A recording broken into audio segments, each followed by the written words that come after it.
So we're going to look at our sense of smell. Also in this video, we will also touch on our sense of taste. So in the nose, we have chemoreceptors. That is how our sense of smell works. And we have a relatively sensitive sense of smell. We can detect odors in the threshold between 0.5 to 60 parts per million. And well, this isn't terrible when you compare it to species like dogs, where they can detect odors in the threshold of 1 to 2 parts per trillion. We don't necessarily win the prize for the best nose. But we do have a wide variety of odors that we can detect and differentiate between. We can tell the difference between 1 trillion different odors. And that is a pretty impressive number. So I want to talk a little bit about how the sense of smell works. So I kind of want to orient you on this diagram. So down here we have the mouth. You can see some teeth there. Here are some lips, and you can see the tongue here. And then you have the back of the mouth, and you can see that it's open to the nose. And that's going to come into play a little bit later. But you also have these channels. Those are called the nasal conchae, and they help direct anything that we inhale up towards our olfactory bulb. Now we have olfactory receptors right down here. These are the actual sensory portion. These are the things that are going to react. So in our olfactory receptors, those work based on chemical reactions on the cell's surface. So we have thousands of different proteins that all react in different ways, and then those start a chemical reaction, which then trigger the nerves at the base here to send that information along to the brain. Instead of calling this the olfactory tract, would you call this the olfactory nerve? That is what this is. This is the olfactory nerve. It runs back towards the back towards the brain from the nose.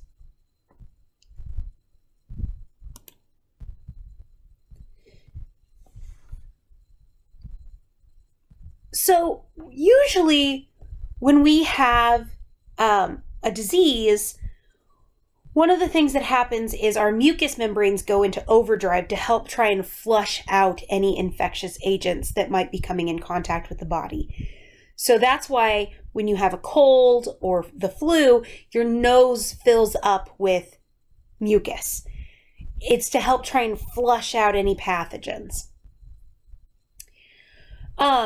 When that happens, generally what happens is that blocks our olfactory receptors. Physically, they're coated in mucus, and so they cannot go through the chemical reactions to smell anything. And this is why things may taste weird. I want to get into taste before I get into this fully, but keep this in mind. However, we have, with COVID-19, one of the most common symptoms was a loss of the sense of smell. And the reason for that was not mucus production.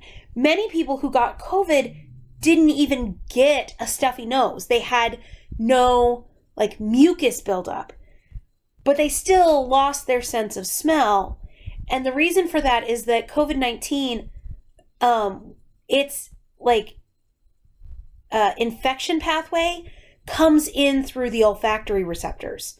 So it actually destroys those olfactory receptors. And depending on how quickly people heal kind of determined whether or not they were able to get that sense of smell back very quickly. And so one of the things around like studying long COVID is how do we get those people their sense of smell back? So just like with anything, like with hearing, where we have damage or malformation as the possible causes of deafness, just like with the eye, where we have, damage or malformation causing blindness. Damage or malformation can be the cause of the loss of smell as well, but we also have this additional factor of mucous membranes physically clogging up the olfactory receptors and preventing them from carrying out their function. So let's talk about our sense of taste. So you are probably familiar with the tongue. You probably think of your tongue as having these spots on it, and you probably think those spots are your taste buds. However, that is not the case.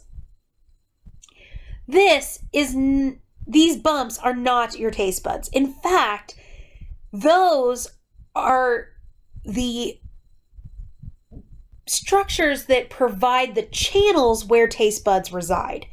So if we zoom in on these bumps, you can see they have a kind of like a moat channel almost around them. And then in that channel groove, we have these specialized cells called taste buds. And they get their name because they look like a flower before it blooms. It looks like a flowering bud. And you can see how, like in this diagram particularly, you can see how that looks.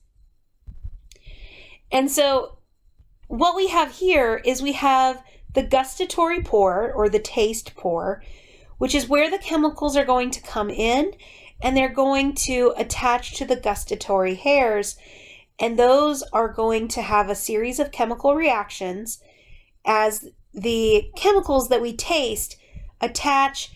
They send a cascade of chemical reactions through the gustatory hair back towards these nerve fibers that are then going to attach and then go back to the cranial nerve.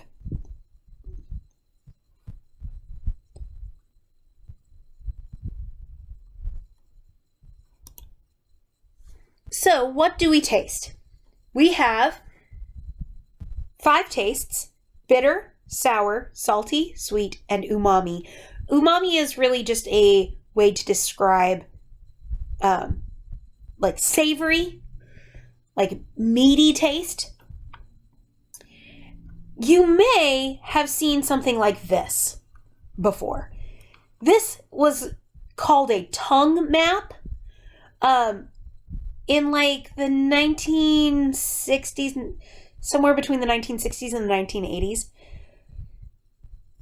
someone decided to map out the tastes onto the tongue, and this became widespread. Like, I remember learning the taste map, and like, we talked about why the different tastes would be in different places and all sorts of stuff. It's all bunk. Like, this is not real. If you have ever seen a taste map before, this is not true. This is not a thing. This is not how your tongue works. All of your taste buds can taste all of the different tastes. They can do all of the different chemical reactions. So you may be thinking, well, those 5 tastes, I know I taste more things than that. What I want you to remember is that taste and smell are linked. Not only do they both use chemoreceptors to function, but they also influence each other. So smell really kind of rounds out and kind of expands on these 5 base notes for taste.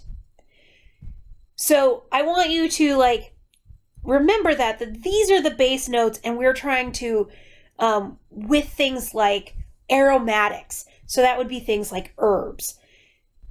Those things are there to help like enhance the flavor through the use of smell. Because if you look back at this diagram, remember the mouth is open to the nose at the back. Right back here, we have a connection between the nose and the mouth. And so even if we have a situation where like the front of our nose is packed with mucus, sometimes we can still get that sensory information as it flows through the back. Sometimes not. Sometimes our full nostril is full of mucus, and that really prevents us from being able to fully taste anything. And that's why food, when you're ill, might really taste odd, because usually what you're getting is the whole smell incorporated into the taste. Whereas when you're sick, all you're getting are these 5 tastes. So that's why food might really taste bad when you're sick, is because you're not getting the full experience. I want to talk about 2 different phenomena that happen around taste. I want to talk about brain freeze, and I also want to talk about spicy food. With brain freeze and spicy food, what's happening is thermoreceptors in your mouth and lips are being triggered. So starting with spicy food, what happens is the thermoreceptors in your mouth and lips are triggered by chemicals, usually capsaicin, although not all spicy foods use capsaicin as their chemical activator, but that is the most common one. It's the one we find in chili peppers. Chili peppers use capsaicin, but things like wasabi use a different chemical compound. So those thermoreceptors become activated as if they were really, really hot. And so your brain is getting this information from your mouth that says, oh my gosh, we're so close to being like burned. We're in real trouble down here. But the rest of your body is all sending messages of, we're fine. Like nothing's wrong. And initially, like the lips, one of your lips' jobs is to sense the temperature of your food so that you don't burn the inside of your mouth with something hot. So there are lots of thermoreceptors in your lips. And so the initial contact before the food actually started being digested was that it was a perfectly safe temperature to eat.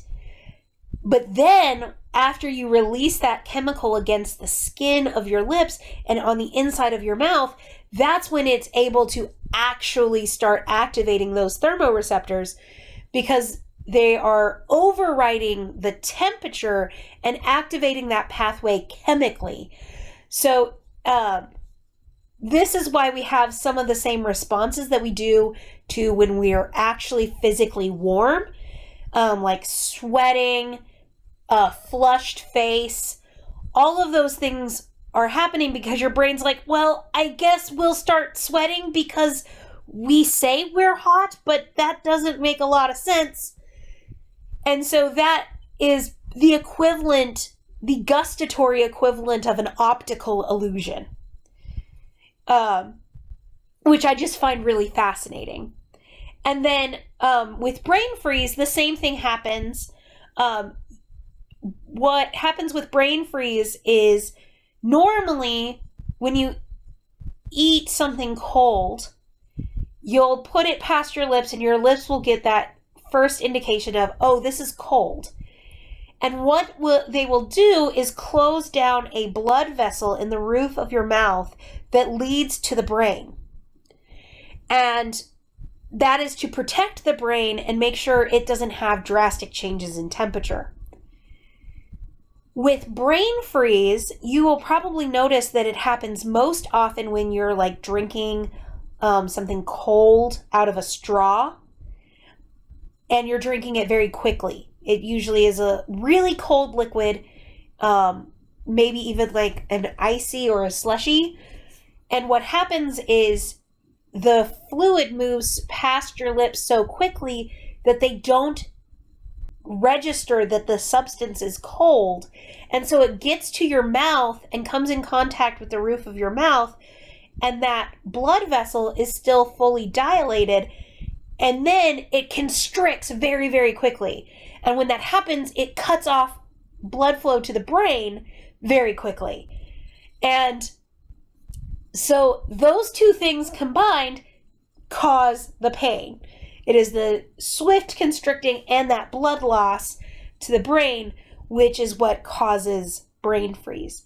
And putting your tongue to the roof of your mouth after you have like instigated brain freeze, you can actually like warm up your palate and kind of help soothe that constricted blood vessel. And with that, that will round out our taste notes. That will end our senses notes. We're going to move on to the other way that the body communicates, which is the endocrine system. And that's how the body communicates body-wide when we don't necessarily need the speed of an electrical impulse. So that's going to be our next conversation.